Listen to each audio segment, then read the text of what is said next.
Où est passé l'argent. En assemblée générale à Diamaguène, ils disent être écartés de la commission pour la gestion du projet de modernisation des DARA au profit des gouverneurs. Adama Seck portait leur parole. Nous l'écoutons au micro de Najib Sagna. Sur le projet PAMOD en tant que tel, vraiment, nous ne sommes pas du tout satisfaits. Parce que depuis la signature de cette convention entre l'État du Sénégal et la Banque islamique, c'est 10 milliards. Tout le monde entend dire vraiment les 10 milliards, on a alloué au DARA les 10 milliards. Même nous, en tant que dirigeants de la fédération, nous avons beaucoup de problèmes. Parce qu'à chaque fois, on nous demande où se trouvent ces 10 milliards-là. Alors qu'il y a un comité de pilotage. Mais nous avons constaté que vraiment, il y a beaucoup de manquements sur ce projet. Il y a aussi... peut-être, on ne peut pas, si on peut le dire comme ça, il y a une manque de volonté de la part de certains responsables au niveau du ministère. Mais il y a certaines personnes qui sont mal intentionnées, qui ne veulent pas vraiment que ce projet-là soit abouti à son terme. Néanmoins, nous, en tout cas, ce que nous fustigeons, c'est de vraiment ne pas faire tout ce qu'ils peuvent vraiment pour que ce projet-là vraiment ne soit pas détourné. Parce que nous avons vu l'arrêté ministériel récemment qui change qui a presque remis en cause pratiquement tout ce que nous avons. Le CELS s'en prend au ministre de l'Éducation nationale. Ses membres accusent Serigne Mbaye Thiam d'être de mauvaise foi. À l'issue de 2 jours de conclave, ces enseignants annoncent le dépôt d'un préavis de grève juste après la rentrée et exigent l'application des conclusions des assises de l'éducation. Ramatoulaye Ba. Le corps enseignant est victime de multiples agressions. Restent convaincus les membres du syndicat des enseignants libres du Sénégal qui promettent de déposer un préavis de grève. Nous avons constaté beaucoup de lenteur et beaucoup de tergiversations dans l'application du protocole.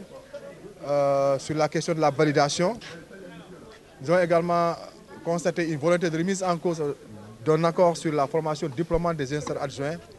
Nous avons également constaté beaucoup de manquements, de dysfonctionnements, de lenteur, de lourdeur dans la mise en solde des enseignants reclassés, dans la sortie des actes d'avancement de reclassement de nomination pour les enseignants. Pour ces raisons, nous avons décidé de déposer un préavis de grève. Pour pallier à cela, ils invitent l'État du Sénégal à respecter le protocole d'accord et à appliquer les conclusions des assises de l'éducation et de la formation. Sur les assises de l'éducation, on s'en félicite pour leur tenue. Mais il y a un défi réel, c'est le défi de la mise en œuvre. Et au niveau de la mise en œuvre, il ne faudrait pas maintenant, en tout cas, que les conclusions des assises de l'éducation, effectivement, donc, fassent l'objet de négligence ou de rejet pour amener le gouvernement à respecter l'accord, donc le protocole d'accord du 17 février 2012, d'accélérer la mise en œuvre et d'arrêter les dilatoires. Concernant la date de la rentrée scolaire prévue le 8 octobre prochain, le CELS n'y voit aucun inconvénient. Seulement, il faudra que cela s'opère dans de bonnes conditions. Qu'ils réunissent les conditions pédagogiques pour que les cours puissent démarrer le 8. Nous sommes pour le démarrage effectif des cours le 8. Mais le gouvernement n'a jamais réuni les conditions pour que les enfants travaillent.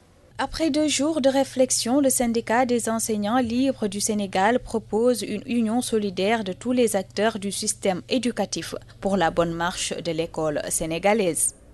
Ramatoulaye Ba, merci. Sur un tout autre registre préparatif de la Tabaski, au marché HLM, la tendance se dessine déjà entre les tissus guipure, dentelle, chiffon de soie, entre autres. Il y en a pour tous les goûts et toutes les bourses. Toutefois, les vendeurs s'inquiètent de la lenteur des ventes. Les clients se font désirer.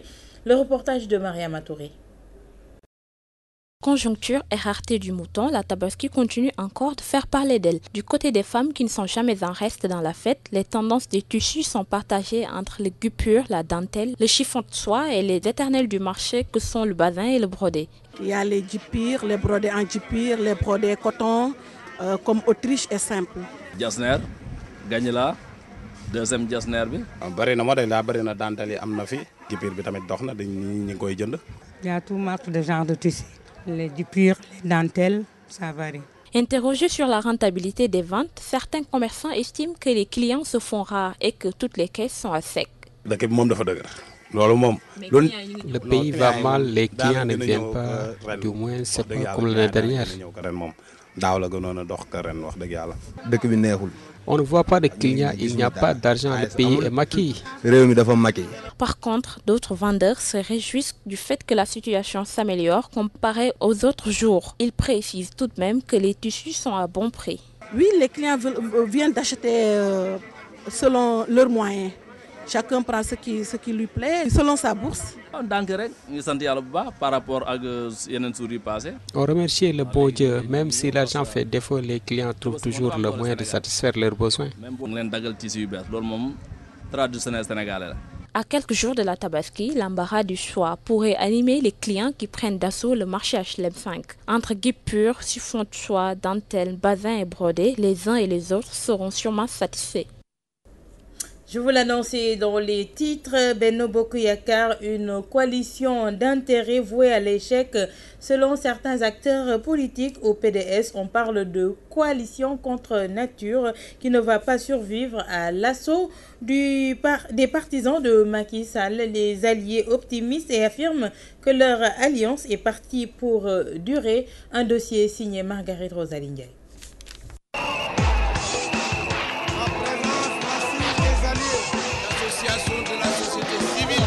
L'état de notre parti Créée en 2012, la coalition Benno Bokk Yakaar avait pour objectif débarquer l'ancien régime. Aujourd'hui, cette alliance fait face à plusieurs divergences. Elle semble perdre ses idées communes, poussant ainsi certains à se demander si Benno Bokk Yakaar a de beaux jours devant elle. Je pense que oui. Et pour cela, il faut qu'on y travaille tous, sereinement, loyalement, en ayant en vue l'intérêt supérieur du Sénégal et les valeurs pour lesquelles nous sommes engagés en politique et ce que nous avons promis aux Sénégalais. Cette alliance est une demande sociale. C'est la population sénégalaise qui avait demandé que ces partis se regroupent, se coalisent pour le bien-être de la population sénégalaise. Ce n'est pas une alliance, c'est contre nature, c'est des gens qui ne peuvent pas aller loin. La preuve est très claire.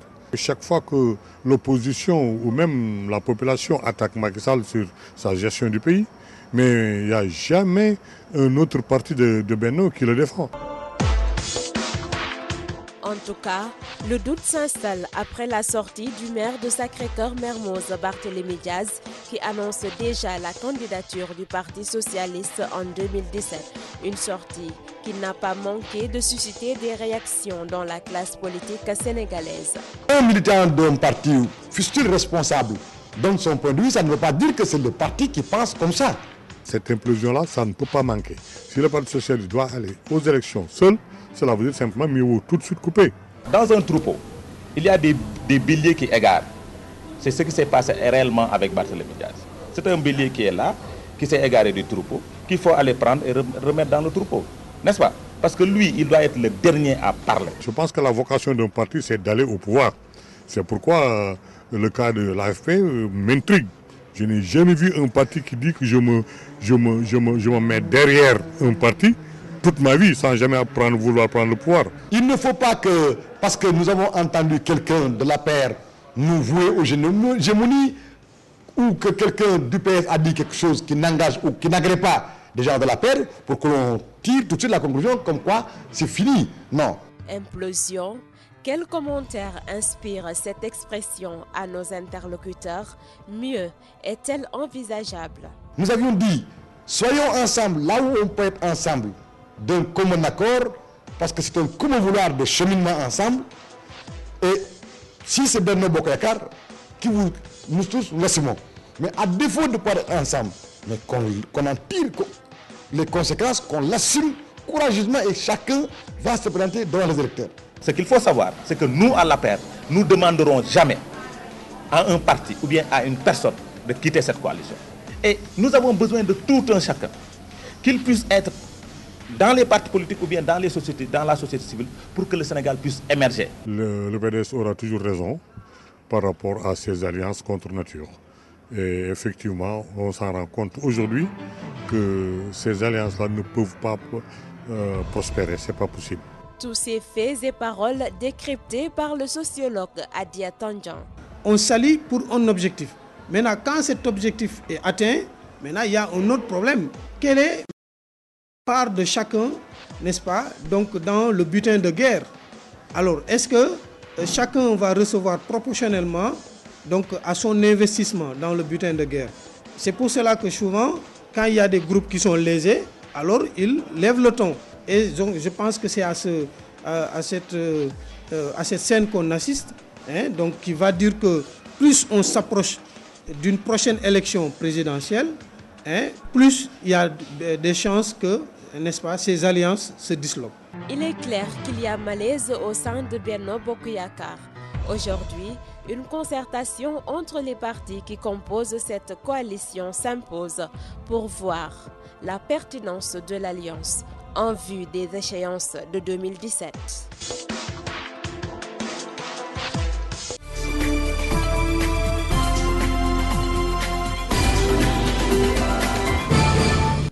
L'actualité hors de nos frontières, encore 10 migrants morts, d'autres portés disparus au large des eaux libyennes.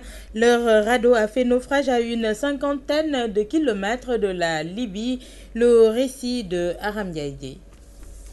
10 migrants sont morts et une trentaine d'autres sont portés disparus après le naufrage de leur radeau à une 50aine de kilomètres à l'est de la Libye. 3000 personnes sont mortes dans les eaux entre l'Italie et les côtes nord-africaines depuis le début.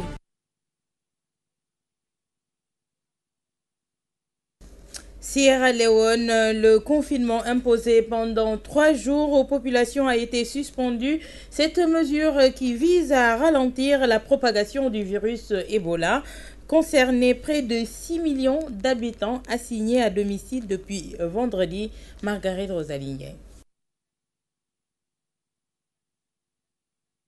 La Sierra Leone revit après 3 jours de confinement pour ralentir la propagation du virus Ebola. Les 6 millions d'habitants ont été assignés à domicile depuis vendredi. Objectif, mobiliser près de 30 000 volontaires pour sensibiliser les familles chez elles. L'opération a en outre permis d'identifier 22 nouveaux cas et d'enterrer plusieurs dizaines de corps ces derniers jours. C'est dans ce pays qu'un second missionnaire catholique a été infecté par le virus. Le prêtre a été rapatrié cette nuit pour être hospitalisé à Madrid. Turquie, le HCR annonce un afflux massif de réfugiés qui fuient les djihadistes. Gorgui Sambagné. D'après le Haut Commissariat de l'ONU pour les réfugiés, près de 10 000 Kurdes vivant dans le nord de la Syrie ont fui ces derniers jours et ils sont arrivés en Turquie. Ils fuient pour échapper à l'avancée des troupes de l'État islamique en Irak et au Levant. La Turquie a justement pour permettre le passage des réfugiés. Ce lundi, le Parti des travailleurs du Kurdistan, PKK, mouvement armé kurde de Turquie, a appelé les Kurdes de Turquie à aller combattre les djihadistes en Syrie afin de contrer leur offensive. Ukraine, le cessez-le-feu a à nouveau violé. L'armée ukrainienne a perdu au moins 2 hommes dans de nouveaux combats donc à Lugansk et Donetsk. Le récit de Ousmane Sen. Le cessez-le-feu dans l'est de l'Ukraine semble bien fragile. Ce week-end, plusieurs tirs ont été entendus dans les régions de Lugansk et de Donetsk. L'armée ukrainienne affirme avoir perdu au moins 2 hommes et pourtant des belligérants ont signé samedi à Minsk un mémorandum qui prévoit la mise en place d'une zone tampon de 30 km de large et qui a été située le long de la ligne de front. Cet accord est censé consolider la trêve conclue au début du mois. Le président ukrainien s'est exprimé dimanche dernier à la télévision. Il a plaidé pour un renforcement de l'armée pour faire face à un éventuel échec du processus de paix.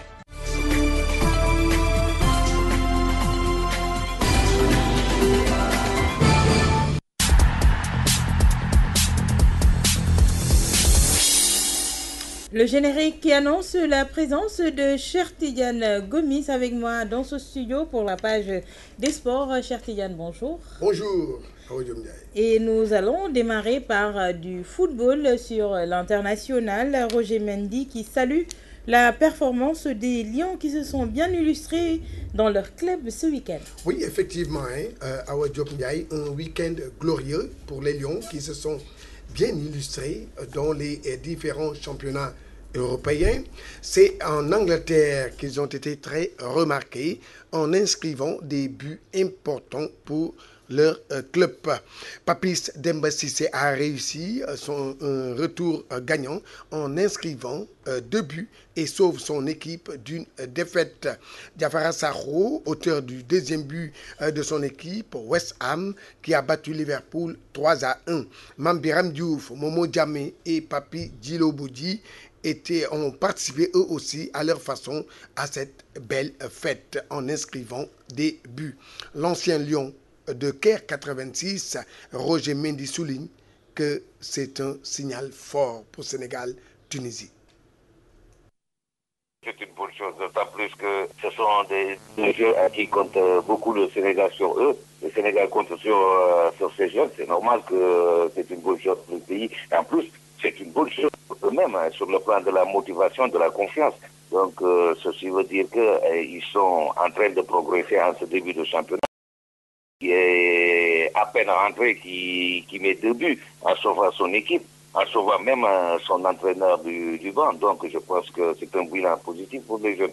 Ouais. Parce que le Sénégal doit compter sur les joueurs qui sont en forme et surtout des joueurs qui sont prêts à se battre pour le pays. Parce que le haut niveau, ça pardonne pas. Le haut niveau, il faut toujours être bon dans son championnat, en Coupe d'Europe et aussi en équipe nationale. Donc nous comptons sur tout le monde et je pense que pour le moment, rien à dire, d'autant plus qu'on les a demandé de gagner.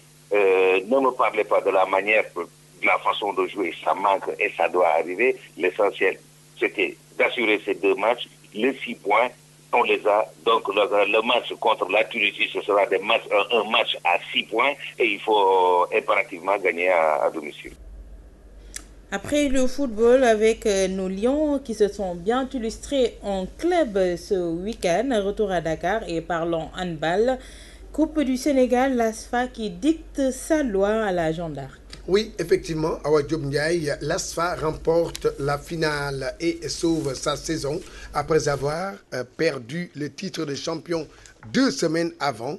Les militaires déterminés ont dominé la Jeanne d'Arc de Dakar 26-20.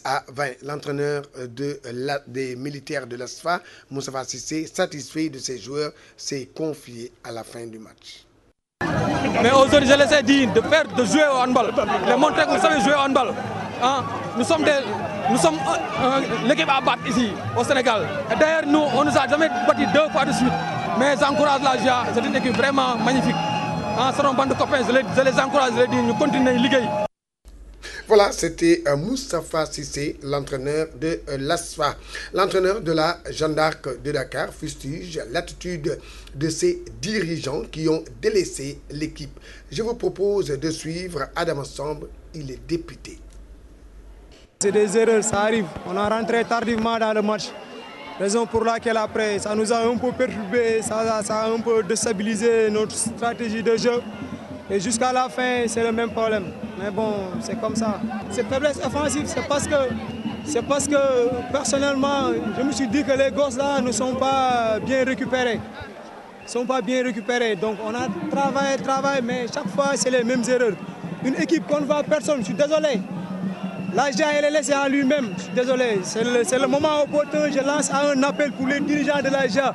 Vraiment de venir encourager cette équipe-là. C'est une génération qui peut aller plus loin, mais voir les joueurs là jouer, tu sais qu'ils ne sont pas dans de très bonnes conditions. C'est ça le problème. Notre problème majeur, c'est ça. Tu prépares une finale, l'équipe qui est en finale se prépare pendant 2 ans. Toi, tu ne peux même pas faire un regroupement interne. Ça fait 3 semaines, on est là avec les locations les installations de l'université. C'est difficile de gagner, je suis désolé. Voilà, c'était l'entraîneur de la Jeanne d'Arc. On reste avec cette Coupe du Sénégal, mais cette fois-ci avec les dames. L'équipe féminine des Saltigués a pris sa revanche face au Stade de Mbour qui l'avait privé de titre de champion du Sénégal. Cette année, dans cette finale de la Coupe du Sénégal, les Rufisquoises ont battu les Mbourois sur le score de 22-20. pour l'entraîneur des Saltigués, Chérif Tall, il était important de remporter cette coupe.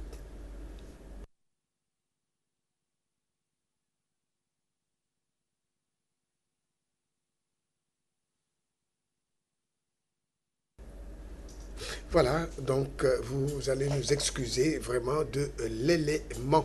Nous y reviendrons plus largement dans nos prochaines éditions. C'est tout pour le sport. Merci à vous, cher Tidiane. À vous aussi. Merci à vous, cher Tidiane Gomis, pour cette page des sports dans ce trésor. Il cède la place à Gorgui Sambagnaye pour la deuxième partie de ce journal pour la revue de la presse nationale.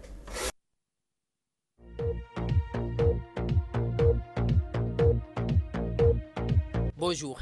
80 500 étudiants officiellement recensés à l'université Cheikh Anta Diop de Dakar, 22 400 nouveaux bacheliers orientés à l'UCAD cette année, 22 étudiants par lit. Voilà en quelque sorte l'horreur en chiffres comptés par Walfadjri. Une situation qui, note le journal, ne favorise pas du tout l'excellence et poursuit le canard du fond de terre. Ces problèmes, en plus de décourager les étudiants qui se trouvent sans perspective, les maintiennent dans un cycle de violence non sans retombées. Des retombées de la rencontre entre le chef de l'État et les leaders de la coalition Benno Bokk Yakaar à découvrir à la une du quotidien national Le Soleil. Selon la publication, cette rencontre, la première du genre depuis mars 2012, a été l'occasion pour la majorité présidentielle de dissiper les malentendus et de sonner la remobilisation des différentes forces qui la composent. La coalition avertit également l'Asr de Hann devra passer de l'unité d'action à un cadre organique. Benno Bokk Yakaar lave son linge sale, renchérit l'Observateur. Cependant, signale la publication, Macky Sall veut restaurer le Sénat.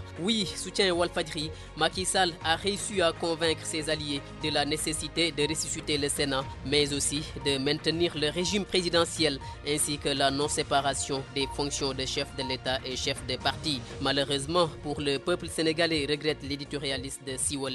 Au lieu de parler des questions de l'heure qui, indique mon confrère, ont pour nom déficit pluviométrique et ses conséquences, maladie d'Ebola, risque de perturbation de l'année scolaire, plan Sénégal émergent, acte 3 de la décentralisation et chômage des de Benno Bokk Yakaar n'ont réglé que des questions éminemment politiques, des questions, précise-t-il, liées au fonctionnement de la coalition, à sa structuration et à sa survie. Mieux vaut tard que jamais, en tout cas, pense Direct Info. Le président Macky Sall, note le journal, a reconnu la part de responsabilité qui lui revient dans l'absence de cadre d'échange au sein de Benno Bokk Yakaar et renseigne le tabloïd. Face au leader de la coalition qu'il rencontrait, le président de la République s'est engagé à corriger l'erreur pour dissiper les malentendus au sein de Benno Bokk Yakaar. Macky Sall et ses alliés se retrouvent à la table de l'hypocrisie, constate la Tribune. Après avoir décrété il y a peu que Benno Bokk Yakaar constituait un cadre politique désuet qu'il fallait remplacer par l'Alliance pour la majorité présidentielle, rappelle le quotidien de 10 médias. Macky Sall semble être revenu à de meilleurs sentiments parce que, explique le journal, des alliés tels que Moustapha Niasse et Ousmane Tanor Dieng n'étaient pas en phase avec son schéma de réorganisation de leur compagnonnage au sein de la majorité présidentielle. Dans tous les cas, retient Daw Thiaw, le peuple n'a qu'une seule exigence, qu'il traduise ses rêves en réalité tangible. En attendant, s'écrit le quotidien, Macky Sall porte son cap 21. Son cap 21, oui, car, écrit mon confrère, au-delà du Parti Socialiste et de l'AFP, que reste-t-il de Benno Bokk Yakaar, sinon des partis qui n'ont jamais participé à une quelconque élection ou, en tout cas, ont rarement mesuré leur poids électoral. C'est en cela, enseigne le journaliste du quotidien Le Quotidien, que la grande coquille Benno Bokk Yakaar peut se révéler vide et s'apparenter à la CAP 21 qui comptait 70 partis jusqu'en 2011 et qui laisse penser à une forteresse capable de réélire un Abdoulaye Wade face à des coalitions et partis de l'opposition diversifiés mais soudés. De toutes les façons, avertit Mbaye Thiam, professeur en sciences de l'information dans les colonnes de l'Observateur, Macky prépare sérieusement la présidentielle de 2017. En 2017, le chef de l'État aura certainement Souleymane Ndéné Ndiaye comme adversaire car l'ancien premier ministre de Wade s'est confié à l'Observateur conservateur et révèle qu'il veut être le candidat du Parti démocratique sénégalais en 2017. Jusqu'en 2017, signale le canard de l'immeuble Elimandour, l'APR va voter Niasse pour la présidence de l'Assemblée nationale. C'est du moins, informe le journal, la conviction du président du groupe parlementaire Benno Bokk Yakaar, Moustapha Diakhaté. Déclaration intervenue en perspective du renouvellement du bureau de l'Assemblée nationale qui doit se faire avant le 15 octobre. Bonne lecture. Bonne lecture également à toi, Gorgui Samba Ndiaye. C'est avec vous que se referme cette édition de la mi-journée sur Walf TV, édition réalisée par Ousmane Sen. Merci à Adjaratou Panda Diallo Gueye et la Tchat Ndiaye, Aïssatou Diagne pour leur appui technique, également à Abindour pour son apport esthétique. Merci à vous, chers téléspectateurs, d'avoir suivi. Excellent moment en compagnie de nos programmes. Bon appétit dans moins d'une heure. Ndeye Koumba Diop, la version Wolof. Bonne journée.